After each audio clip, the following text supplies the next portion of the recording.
Hello అండి.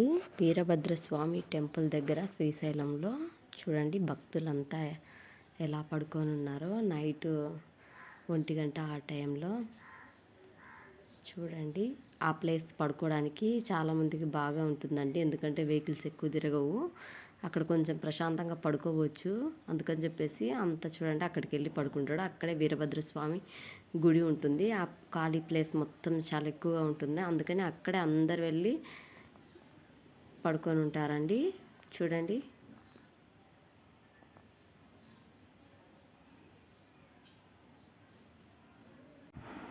Hello అండి. అక్కడ మొత్తము పార్కింగ్ చేసుకోవాలి అంటే పైన అటు పైన ప్లేస్లోనే పార్కింగ్ చేసేసి ముందుకు వచ్చేసేయండి.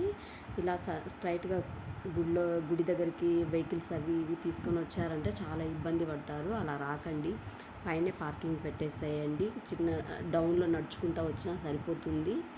ఎందుకనంటే లోపలికి వచ్చినాక మళ్ళీ తలకాయ నొప్పి గోల అవుతుంది, వెహికల్స్ ఏవి రావు.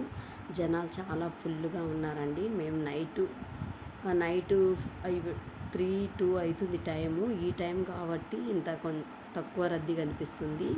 రేపు జాగరణ కాబట్టి ఫుల్గా జనం ఉంటారండి. అందుకని వెహికల్ పైన పెట్టేసుకొని తెలియని వాళ్ళు మాత్రం పైన వెహికల్ పెట్టేసి నడుచుకుంటూ వస్తే చాలా బాగుంటుందండి. చూడండి జనం ఎంత ఫుల్గా ఉన్నారో. కాకపోతే ఇప్పుడు లేరండి, నైట్ కాబట్టి. మార్నింగ్ అయితే చాలా జనాలు ఉంటారు.